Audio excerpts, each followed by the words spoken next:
M Q M Pakistan میں اختیارات کی جنگ شدید ہو گئی۔ متحدہ رہنماؤں کی عام بیٹھک، بہادرآباد مرکز پر ایک ہی دن میں دوسرا اجلاس۔ مصطفیٰ کمال نے دوسرے اجلاس کی صدارت کی۔ کہتے ہیں کہ عوام کے مسائل ختم ہونے چاہیے، مسائل جلد حل نہ ہوں تو چیزیں باہر جاتی ہیں۔ کسی کے خلاف یا جماعت میں بات نہیں ہو رہی۔ آئینی ترمیم کراچی یا حیدرآباد کے لیے نہیں، پورے ملک کے لیے کی گئی۔ وفاقی حکومت کے کراچی پیکج پر عمل درآمد کا معاملہ۔ ایم کیو ایم ارکان قومی یا صوبائی اسمبلی کے اجلاس میں کراچی حیدرآباد پیکج کے لیے اسکیمز کے PC-1 کو حتمی شکل دے دی گئی۔ مرکز پر اجلاس میں خالد مقبول صدیقی، مصطفیٰ کمال نہ آئے۔ فاروق ستار نے گورنر اور مصطفیٰ کمال کے خلاف مظاہرے پر شرپسندی قرار دے دیا۔ میڈیا سے گفتگو میں کہا کہ منتخب نمائندوں کے ساتھ بیٹھ کر تعمیر و ترقی کا لاہ عمل طے کیا ہے۔ اختلافات کی باتیں کل ہی ختم ہو گئیں۔ جو تنظیمی نظم و ضبط کی خلاف ورزی کرے گا، اس کے خلاف کارروائی ہوگی۔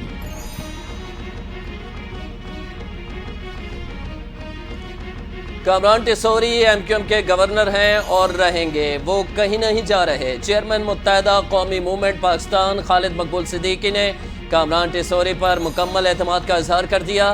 کہتے ہیں کہ بہادرآباد کا واقعہ افسوسناک ہے۔ ایم کیو ایم ڈسپلن والی پارٹی ہے، ایسے عناصر کی پارٹی میں کوئی گنجائش نہیں۔ پارٹی نظم و ضبط کی خلاف ورزی کرنے پر پارٹی ایکٹ کے تحت فیصلے کریں گے۔ ایم کیو ایم پاکستان نے میڈیا پر اپنی جماعت سے متعلق گردش کرنے والی خبروں کو بے بنیاد اور من گھڑت قرار دے دیا۔ ترجمان ایم کیو ایم کا کہنا ہے کہ کچھ شرپسند عناصر کارکنان کو آپس میں لڑا کر اپنے مذموم مقاصد حاصل کرنا چاہتے ہیں۔ ایم کیو ایم ایک جمہوری جماعت ہے جہاں مختلف آراء اور مباحثہ جمہوری روایات کا حصہ ہے۔ کارکنان کو صفوں میں اتحاد اور شر انگیزی کا شکار نہ ہونے کی ہدایت۔ گورنر سندھ اپنے کام پر توجہ دیں۔ وزیر بلدیات سعید غنی نے ایم کیو ایم کو چوں چوں کا مربع کہہ دیا۔ کہتے ہیں کہ پیپلز پارٹی پورے ملک کی جماعت ہے، ہمیں کمزور کرنے کے لیے بہت سازشیں کی گئیں، ہمیں نفرت اور تقسیم کی سیاست سے نکلنا ہے۔ عوامی مسائل کے حل کے لیے پیپلز پارٹی سے بہتر کوئی جماعت نہیں۔ ہم نے بلا رنگ و نسل عوام کی خدمت کی۔ شہر میں دہشت گردی اور نفرت کی سیاست کا اثر آج بھی ہے۔ لاہور میں ہارس اینڈ کیٹل شو کی رنگا رنگ افتتاحی تقریب۔ وزیر اعظم شہباز شریف اور وزیر اعلیٰ پنجاب مریم نواز کی شرکت۔ دونوں کو بگی میں بٹھا کر چکر لگوایا گیا۔ مویشیوں کی نمائش، کھیلوں کے مقابلے، موسیقی اور دیگر تقریبات۔ ایونٹ کے ابتدائی مرحلے میں گھڑ سوار دستوں کا اپنے فن کا شاندار مظاہرہ، ڈھول پر بھنگڑے، مشہور و معروف گلوکاروں کی پرفارمنس، عاطف اسلم نے آواز کا جادو جگا دیا۔ موسیقی اور لیزر لائٹس نے تقریب کو چار چاند لگا دیے۔ ہارس اینڈ کیٹل شو میں عالمی ٹیموں کی بھی شرکت۔ میلہ 14 روز تک جاری رہے گا۔ وزیر اعظم شہباز شریف آج 2 روزہ دورے پر UAE روانہ ہوں گے۔ دو طرفہ تعلقات، اقتصادی تعاون کو مزید مستحکم کرنے کی کوشش۔ ورلڈ گورنمنٹ سمٹ میں شرکت کے لیے دبئی جائیں گے۔ پاکستان کی معیشت، ڈیجیٹل ترقی اور حکومتی اصلاحات پر روشنی ڈالیں گے۔ وزیر اعظم متحدہ عرب امارات کی قیادت سے دو طرفہ ملاقاتیں بھی کریں گے۔ سپریم کورٹ میں 8 ججز کی تعیناتی کا معاملہ۔ سینیٹر علی ظفر نے چیف جسٹس یحییٰ افریدی کو خط لکھ دیا۔ کل کا اجلاس مؤخر کرنے کی درخواست۔ اسلام آباد ہائی کورٹ ججز کی سینیورٹی تنازع تک اجلاس مؤخر کیا جائے۔ کمیشن نے اگر اجلاس کرنا ہی ہے تو ٹرانسفر شدہ ججز کو زیر غور نہ لایا جائے۔ ججز کے حالیہ تبادلے سے ہائی کورٹس کی سینیورٹی لسٹ تبدیل ہو چکی ہے، جس سے عدالتی نظام پر اثرات مرتب ہو سکتے ہیں۔ سینیٹر علی ظفر کا ختم موقف۔ چیف جسٹس یحییٰ افریدی کی زیر صدارت جوڈیشل کمیشن کا اجلاس آج ہوگا۔ لاہور ہائی کورٹ میں مزید 4 ایڈیشنل ججز کی تقرری کا فیصلہ۔ جوڈیشل کمیشن نے 4 تقرریوں کے لیے 13 فروری تک نام طلب کر لیے۔ لاہور ہائی کورٹ میں 4 ایڈیشنل ججز ضلعی ججز میں سے لیے جائیں گے۔ جوڈیشل کمیشن نے نامزدگیوں کے لیے ممبران کمیشن کو خط ارسال کر دیے۔ 26ویں ترمیم اس وقت آئین کا حصہ ہے۔ ترمیم میں سب کچھ کھلے کتاب کی طرح واضح ہے۔ ہم ترمیم پر آنکھیں اور کان بند نہیں کر سکتے۔ بینچز اختیارات کیس میں جسٹس محمد علی مظہر کا 20 صفحات پر مشتمل نوٹ جاری۔ جسٹس محمد علی مظہر نے نوٹ میں لکھا کہ قوانین کے آئینی ہونے یا نہ ہونے کا جائزہ صرف آئینی بینچ لے سکتا ہے، ریگولر بینچ کے پاس آئینی تشریح کا اختیار نہیں، ترمیم کو پارلیمنٹ یا سپریم کورٹ کا فیصلہ ہی ختم کر سکتا ہے۔ الیکشن ٹرائیبیونلز نے 30% درخواستوں پر فیصلے سنا دیے، 70% تاحال زیر التوا۔ فافن نے الیکشن ٹرائیبیونلز کی کارکردگی رپورٹ جاری کر دی۔ الیکشن ٹرائیبیونلز نے جنوری میں مزید 11 پٹیشنز پر فیصلے کیے۔ نپٹائی گئی پٹیشنز کی تعداد 112 ہو گئی۔ ملک بھر کے 23 الیکشن ٹرائیبیونل میں 371 انتخابی پٹیشنز دائر کی گئیں۔ پنجاب کے الیکشن ٹرائیبیونلز کے 192 میں سے 45 درخواستوں پر فیصلہ دیا۔ سندھ کے ٹرائیبیونلز نے 83 میں سے 17 الیکشن پٹیشنز پر فیصلہ دیا۔ سپریم کورٹ نے اب تک 3 اپیلوں پر فیصلہ سنایا، 1 منظور اور 2 مسترد کر دی گئے۔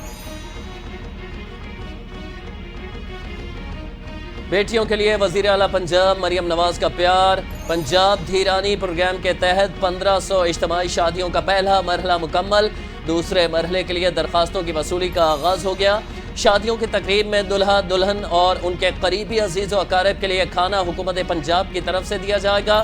نئی شادی شدہ جوڑوں کو ATM کے ذریعے 1 لاکھ روپے سلامی بھی دی جائے گی۔ فرنیچر اور کپڑوں سمیت دیگر ضروری ساز و سامان کے تحائف بھی پیش کیے جائیں گے۔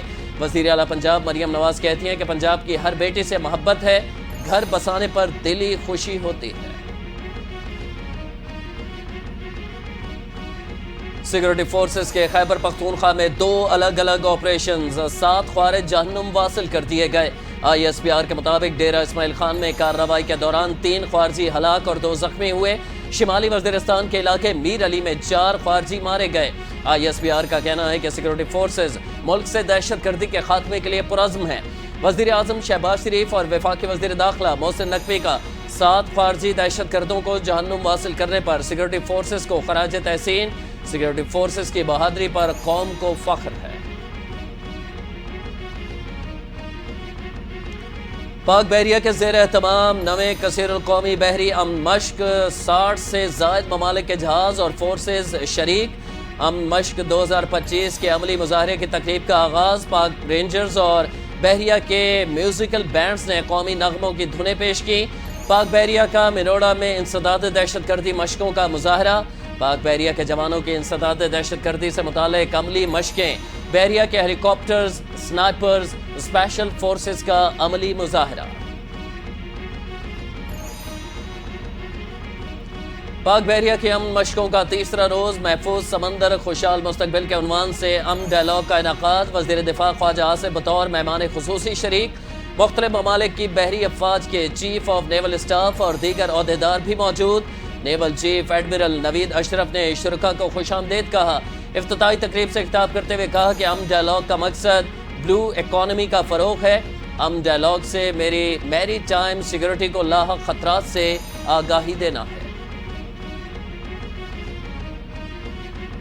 اینٹی کرپشن اور اداروں کی مضبوطی اور گورننس میں اصلاحات۔ IMF وفد کی پاکستان آمد۔ وفد نیب اور دیگر اداروں وزارتوں کے حکام سے ملاقات کرے گا۔ انسداد بدعنوانی منی لانڈرنگ سے متعلق اقدامات کا جائزہ لیا جائے گا۔ اینٹی منی لانڈرنگ اقدامات $7 ارب کے بیل آؤٹ پیکج کا حصہ۔ وفد کی جوڈیشل کمیشن اور سپریم کورٹ حکام سے بھی ملاقاتوں کا امکان۔ IMF وفد 14 فروری تک پاکستان میں قیام کرے گا۔ وزیر خزانہ کی پاک برطانیہ تعلقات کو مزید پائیدار بنانے کی خواہش۔ محمد اورنگزیب کی پرتگال میں برطانیہ کے پارلیمانی انڈر سیکرٹری آف اسٹیٹ برائے مشرق وسطیٰ سے ملاقات۔ باہمی اعتماد اور شراکت داری پر مبنی قریبی اور گرم جوشی تعلقات کا اعادہ۔ باہمی دلچسپی کے امور بالخصوص پاکستان میں توانائی، معدنیات اور انفراسٹرکچر کے شعبوں میں سرمایہ کاری کے مواقع پر گفتگو۔ شہباز شریف دور میں سرمایہ کاروں کا اعتماد بحال۔ غیر ملکی سرمایہ کاری میں بھی اضافہ۔ غیر ملکی سرمایہ کاری غیر سرکاری تنظیم مشل نے پاکستان میں اصلاحات سے متعلق رپورٹ جاری کر دی۔ رپورٹ میں بتایا گیا کہ زر مبادلہ کے ذخائر $4.4 ارب سے بڑھ کر $11.37 بلین ہو گئے۔ پاکستان کلائمیٹ چینج اتھارٹی کا قیام عمل میں لایا گیا۔ قومی ڈیجیٹل لرننگ پلیٹ فارم کا آغاز کیا گیا۔ تجارتی خسارہ 27.4 ارب ڈالر سے کم ہو کر 17.5 ارب ڈالر پر آ گیا۔ مہنگائی کی شرح 38% سے کم ہو کر 4.1% پر آ گئی۔ قیادت میرے آنے پر ناخوش تھی تو پہلے بتا دیتی۔ پی ٹی آئی رہنما شیر افضل مروت نے ثوابی جلسے میں قیادت کے سلوک پر رد عمل کا اظہار کر دیا۔ کہا بیٹھنے کے لیے مناسب جگہ ملی نہ ہی خطاب کا موقع دیا گیا، میں صرف بانی پی ٹی آئی کی وجہ سے آیا تھا۔ گزشتہ روز ثوابی جلسے میں شیر افضل مروت کو اسٹیج پر بیٹھنے کی جگہ ملنے میں دشواری کا سامنا کرنا پڑا تھا۔ پاکستان تحریک انصاف کا یوم سیاہ بری طرح ناکام ہو گیا، ایک آدمی بھی باہر نہیں نکل سکا۔ خیبر پختونخوا میں یوم سیاہ کس کے خلاف تھا؟ مہنگائی میں کمی کے خلاف یا پھر اسٹاک ایکسچینج بہتر ہوئی ہے اس لیے یوم سیاہ منایا؟ وفاقی وزیر اطلاعات عطا نے سوالات کھڑے کر دیے۔ کہا نواز شریف، شہباز شریف اور مریم نواز سمیت ساری قیادت جیل گئی، ہماری قیادت جھوٹے کیسز میں جیل میں تھی، اپنے پیاروں کے جنازوں میں شرکت نہ کر سکے، دل میں غم رہے گا۔ حکومت نے پی ٹی آئی کے یوم سیاہ کو فلاپ قرار دے دیا۔ خیبر پختونخوا کے عوام نے بھی بانی پی ٹی آئی کی انتشاری سیاست کو مسترد کر دیا۔ سرکاری ملازمین کی جلسہ گاہ حاضریاں لگا کر 5,000 بندے اکٹھے نہیں کر سکے۔ مسلم لیگ نون کے رہنما عظمہ بخاری کی کڑی تنقید۔ کہا جنید اکبر پہلے امتحان میں بھی بری طرح فیل ہو گئے۔ علی امین نے حسب روایت بانی پی ٹی آئی کو خوش کرنے کی ناکام کوشش کی۔ پنجاب کے کسی ضلع سے لوگ نہیں نکلے۔ پیکا ایکٹ بانی پی ٹی آئی کا قانون ہے، صرف منظور ہمارے دور میں ہوا۔ وفاقی وزیر رانا تنویر حسین کی میڈیا سے گفتگو، بولے 1 سال میں مسلم لیگ نون نے ملک کو معاشی طور پر مضبوط کیا، ہماری 1 سال کی کارکردگی سب کے سامنے ہے۔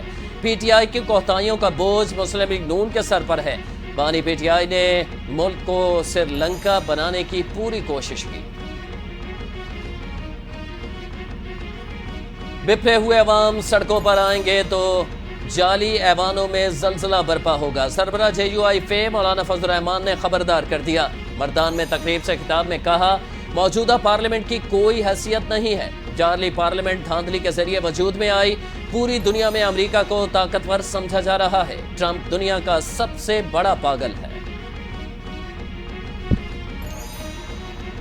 پاکستان نے اسرائیلی وزیراعظم کے غیر ذمہ دارانہ بیان کی مذمت کر دی۔ نائب وزیر اعظم اور وزیر خارجہ اسحاق ڈار نے اسرائیلی وزیر اعظم کا بیان اشتعال انگیز، غیر سنجیدہ اور ناقابل قبول قرار دے دیا۔ کہا پاکستان فلسطینی عوام کے حق کے خود ارادیت اور آزادی ریاست کے جائز حق کی حمایت کرتا ہے۔ سعودی عرب کے فلسطینی کاز کے غیر متزلزل عزم کو غلط رنگ دینا افسوسناک ہے۔ سعودی عرب نے اسرائیلی وزیر اعظم نیتن یاہو کا بیان سختی سے مسترد کر دیا۔ سعودی وزارت خارجہ کا اسرائیل کے فلسطینیوں کی بے دخلی سے متعلق بیان پر سخت رد عمل۔ مصر اور یو اے ای کی بھی اسرائیلی وزیر اعظم کے بیان کی مذمت۔ یو اے ای کے وزیر خارجہ نے کہا کہ بیان بین الاقوامی قانون کی کھلی خلاف ورزی ہے، علاقائی استحکام صرف 2 ریاستی حل کے ذریعے ہی حاصل کیا جا سکتا ہے۔ نائب وزیر اعظم اسحاق ڈار اور ایرانی ہم منصب کا ٹیلی فونک رابطہ۔ غزہ میں فلسطینیوں کی مسلسل حالت زار پر تبادلہ خیال۔ نائب وزیر اعظم کے فلسطینیوں کو بے گھر کرنے کی تجویز انتہائی پریشان کن اور غیر منصفانہ قرار دی۔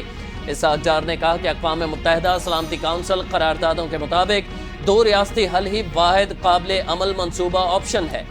پاکستان خود مختار فلسطینی ریاست کے قیام کی حمایت جاری رکھے گا۔ ایک اور یادگار شام کے لیے ہو جائیں تیار، 11 فروری کو نیشنل اسٹیڈیم کراچی کی افتتاحی تقریب ہوگی۔ Chairman P C B Mohsin Naqvi نے اعلان کر دیا۔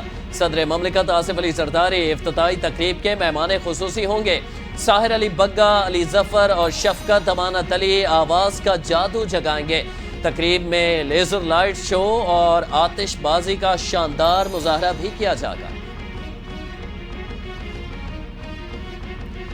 آئی سی سی چیمپئنز ٹرافی کا میلہ سجنے میں 8 روز، شائقین کو ٹورنامنٹ کا شدت سے انتظار۔ کرکٹ کی دنیا کی 8 بہترین ٹیمیں مد مقابل ہوں گی۔ افتتاحی میچ کراچی کے نیشنل اسٹیڈیم میں ہوگا۔ پاکستان اور نیوزی لینڈ کی ٹیمیں مد مقابل ہوں گی۔ ایونٹ کا ہائی وولٹیج ٹاکرا پاکستان اور بھارت کے درمیان 23 فروری کو دبئی میں کھیلا جائے گا۔ شارع فیصل سے متصل تمام سروس روڈ پر ہر قسم کی پارکنگ پر 48 روز کے لیے پابندی کا فیصلہ چیمپئنز ٹرافی کے موقع پر سیکورٹی اقدامات کے لیے کیا گیا۔ پابندی کا اطلاق 9 فروری سے 28 مارچ تک ہوگا۔ رہائشیوں، بلڈنگز، بینکس اور دفاتر کے منتظمین کو مراسلے۔ نوٹیفیکیشن کے مطابق تمام سروس روڈز پر گاڑی یا موٹر سائیکل پارک نہیں کی جائے گی۔ سہ ملکی ون ڈے سیریز میں دوسرا میچ کھیلنے کے لیے پاکستانی ٹیم لاہور سے کراچی پہنچ گئی۔ آج نیشنل بینک اسٹیڈیم کراچی میں پریکٹس بھی کرے گی۔ قومی ٹیم سیریز میں اپنا دوسرا میچ 12 فروری کو جنوبی افریقہ کے خلاف کھیلے گی۔ گزشتہ روز ٹرائی سیریز کے پہلے میچ میں نیوزی لینڈ نے پاکستان کو شکست دے دی۔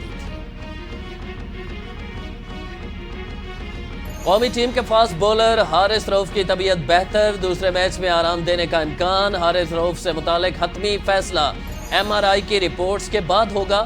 نیوزی لینڈ کے اوپنر بلے باز راجن وروندرا آج جنوبی افریقہ کے خلاف میچ میں دستیاب نہیں ہوں گے۔ پاکستان اور نیوزی لینڈ کے درمیان پہلے میچ میں کیوی کھلاڑی راجن ماتھے پر گیند لگنے سے زخمی ہو گئے تھے۔ ترجمان کے مطابق کرکٹ کی پہلی ہیڈ انجری اسسمنٹ درست آئی ہے، مزید اسسمنٹ پروٹوکولز جاری کریں گے۔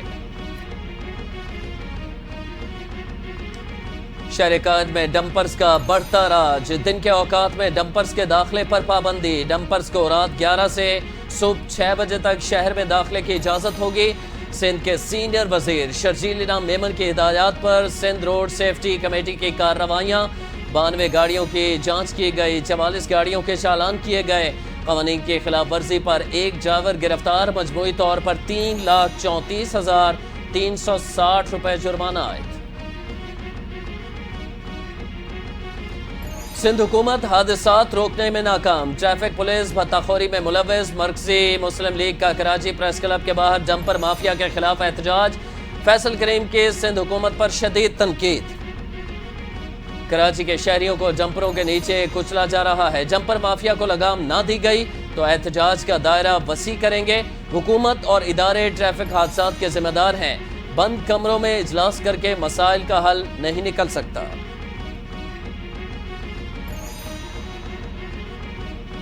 کراچی میٹروپولیٹن کارپوریشن کی تمام پارکنگ لائٹس مفت کرنے کا فیصلہ۔ کراچی مرتضی وہاب کہتے ہیں کہ KMC اپنے پیروں پر کھڑی ہے۔ KMC کے اکاؤنٹ میں 2 ارب روپے سے زائد موجود ہیں۔ نوٹیفیکیشن جاری کر کے پارکنگ فیس کا بوجھ ہٹایا جائے گا۔ KMC کے نام پر غیر قانونی پیسے لینے والوں کو گرفتار کیا جائے گا۔ عوام کو سہولت فراہم کرنا ہماری اولین ترجیح ہے۔ محکمہ موسمیات کے ملک کے مختلف علاقوں میں بارش اور برف باری کی پیش گوئی۔ اسلام آباد میں موسم سرد اور مطلع جزوی ابرآلود۔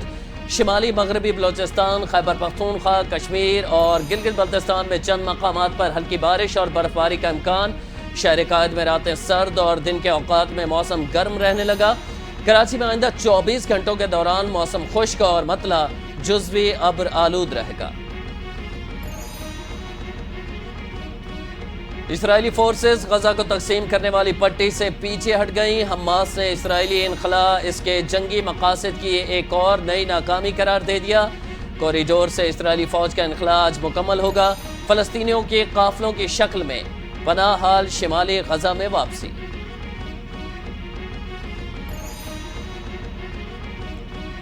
اسٹیک بورڈنگ کرنے والے کتے نے عالمی ریکارڈ توڑ دیا۔ باصلاحیت جاپانی کتے نے 40 افراد کی ٹانگوں سے بنی سرنگ سے گزر کر گنیس ورلڈ ریکارڈ کا اعزاز حاصل کر لیا۔ گنیس ورلڈ ریکارڈ کے مطابق یہ انسانی سرنگ 40 افراد پر مشتمل تھی جو اپنی ٹانگیں پھیلائے کھڑے تھے۔ اس سے قبل یہ ریکارڈ 2017 میں جاپانی کتے جائی چن نے 33 افراد کے ذریعے بنا رکھا تھا۔